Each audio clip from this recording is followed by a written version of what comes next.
Hello दोस्तों, आपका बहुत बहुत स्वागत है। आज हम लेकर आए हैं एक नई कहानी। यह कहानी ऐसी कहानी है जो धर्म की धन के ऊपर जीत को दर्शाती है। ईमानदारी की सज़ा और इनाम। कहानी आज़ादी से पहले की है। नमक का नया विभाग बना। विभाग में ऊपरी कमाई बहुत ज़्यादा थी, इसलिए सभी व्यक्ति इस विभाग में काम करना चाहते थे। इस दौर में फ़ारसी का बोलबाला था और उच्च ज्ञान के बजाय केवल फ़ारसी में प्रेम की कथाएं और श्रृंगार रस के काव्य पढ़कर ही लोग उच्च पदों पर पहुंच जाते थे। मुंशी वंशीधर ने भी फ़ारसी पढ़ी और रोजगार की खोज में निकल पड़े। उनके घर की आर्थिक दशा भी खराब थी। उनके पिता ने घर से निकलते समय उन्हें बहुत समझाया, जिसका सार यह था कि ऐसी नौकरी करना जिसमें ऊपरी कमाई हो और आदमी तथा अवसर देखकर घूस यानी रिश्वत जरूर लेना।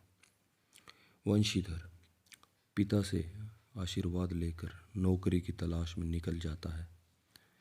भाग्य से, किस्मत से नमक विभाग के दरोगा पद की नौकरी मिल जाती है, जिसमें वेतन अच्छा था और साथ ही ऊपर की कमाई भी ज़्यादा थी, यानी रिश्वत की कमाई। यह खबर जब पिता को पता चलती है तो वह बहुत खुश होते हैं।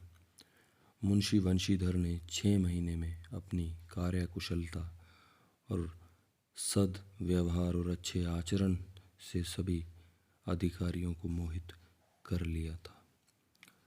जाड़े के समय एक रात वंशीधर अपने दफ्तर में सो रहे थे। उनके दफ्तर से करीब 1 मील पहले जमुना नदी थी, जिस पर नावों का पुल बना हुआ था। गाड़ियों की आवाज़ और मल्लाहों की कोलाहल से उनकी नींद टूटी, नींद खुली। उन्होंने बंदूक जेब में रखा और घोड़े पर बैठकर पुल पर पहुंचे।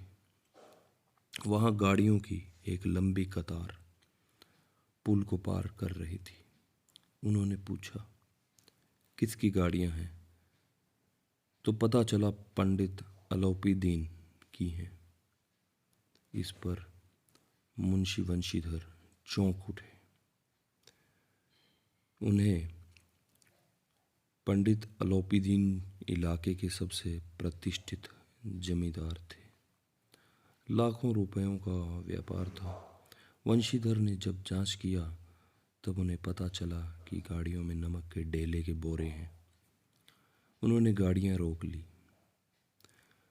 पंडित अलौपीदीन जी को जब यह बात पता चली तो उन्होंने अपने धन पर विश्वास करके कि मैं धन से किसी को भी खरीद सकता हूँ, ऐसा विश्वास करके वंशीधर के पास पहुँचे और उनसे गाड़ियों के रोकने के बारे में पूछा। पंडित जी ने वंशीधर को रिश्वत देकर गाड़ियों को छोड़ने को कहा, परंतु वंशीधर अपने कर्तव्य पर अडिग रहे और पंडित जी को गिरफ्तार करने का आदेश दिया। पंडित जी आश्चर्यचकित रह गए। पंडित जी ने रिश्वत को बढ़ाया भी, परंतु वंशीधर नहीं माने और पंडित जी को गिरफ्तार कर ही लिया। अगले दिन यह खबर हर तरफ फैल गई। पंडित अलौपीदीन के हाथ में हथकड़ियाँ डालकर उसे अदालत में पेश किया गया।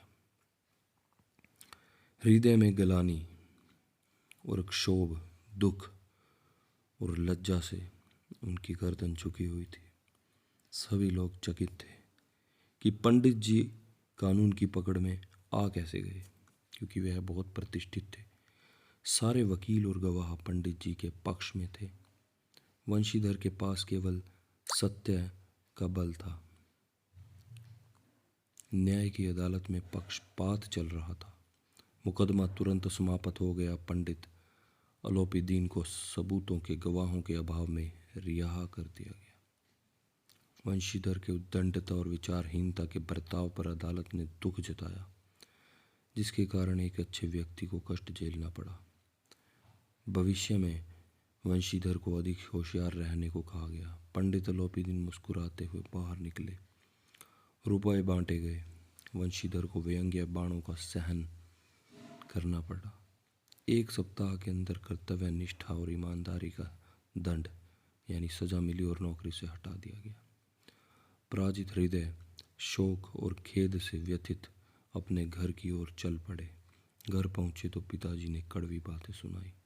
वृद्धा माता को भी दुख हुआ। पत्नी ने कई दिनों तक सीधे मुंह तक बात नहीं की। एक सप्ताह बीत गया। एक संध्या का समय था। वंशीधर के पिता राम नाम की माला जप रहे थे। तभी वहां एक सजा हुआ रथ आकर रुका। पिताजी ने देखा कि पंडित लोपीदीन है। उन्होंने झुककर उन्हें दंडवत किया और चापलूसी भरी बातें करने लगे। साथ ही उन्होंने अपने बेटे को बहुत कोसा, बहुत भला बुरा भी कहा। पंडित जी के सामने उन्होंने चापलूसी भरी बातें की और बेटे को बहुत कोसा। पंडित जी ने बताया कि उन्होंने कई रईसों और अधिकारियों को देखा है, उनसे मिले भी हैं और सबको अपने धन के बल पर गुलाम बनाया है। लेकिन ऐसा पहली बार हुआ है जब किसी व्यक्ति ने अपनी कर्तव्य निष्ठा से पंडित जी को हराया हो। वंशीधर ने जब पंडित जी को देखा तो वह स्वाभिमान सहित उनका सत्कार किया। वंशीधर को लगा कि पंडित जी तो उन्हें यहाँ पर लज्जित जलील करने आए हैं, परंतु पंडित जी की बातें सुनकर वंशीधर के मन का मैल मिट गया और पंडित जी की बातों को उनकी उदारता बताया। उन्होंने पंडित जी को कहा कि उनका जो हुक्म होगा वे मानने को तैयार हैं। इस बात पर पंडित लोपीदीन ने स्टाम्प लगा हुआ एक पत्र निकाला और उसे प्रार्थना स्वीकार करने को बोला। मुंशी वंशीधर ने जब कागज पढ़ा तो उसमें पंडित जी ने वंशीधर को अपनी सारी तमाम संपत्ति जायदाद का स्थायी मैनेजर नियुक्त किया था। कृतज्ञता से वंशीधर की आंखों में आंसू आ गए और उन्होंने कहा कि वे इस पद के योग्य हैं ही नहीं। इस पर पंडित जी ने मुस्कुराते हुए कहा कि उन्हें अयोग्य व्यक्ति ही चाहिए। वंशीधर ने कहा कि उनमें इतनी बुद्धि नहीं है कि वह यह कार्य कर सकें। इस पर पंडित जी ने वंशीधर को कलम देते हुए कहा कि उन्हें विद्वान नहीं चाहिए बल्कि धर्मनिष्ठ और कर्तव्यनिष्ठ और ईमानदार व्यक्ति चाहिए। वंशीधर ने कांपते हुए मैनेजर की कागज पर दस्तखत कर दिए। पंडित लोपीदीन ने वंशीधर को खुशी से गले लगा लिया। यह कहानी धन के ऊपर धर्म के जीत की है। कहानी में मानव मूल्यों को आदर्श रूप दिखाया गया है और उसे सम्मानित भी किया गया है। सत्यनिष्ठा, धर्मनिष्ठा और कर्मपरायणता के बारे में बताया गया। अंत में यह शिक्षा दी गई है कि एक बेईमान स्वामी को भी एक ईमानदार कर्मचारी की तलाश रहती है। वंशीधर को ईमानदारी की सज़ा मिली, उसकी नौकरी गई और इनाम मिला कि पंडित जी ने उसे एक और नौकरी दी। Thanks for watching. Please like and share this video. आपका बहुत बहुत धन्यवाद इस वीडियो को देखने के लिए। कृपया इस वीडियो को लाइक करें और शेयर करें and kindly subscribe this channel, और इस चैनल को कृपया सब्सक्राइब भी कीजिए। धन्यवाद।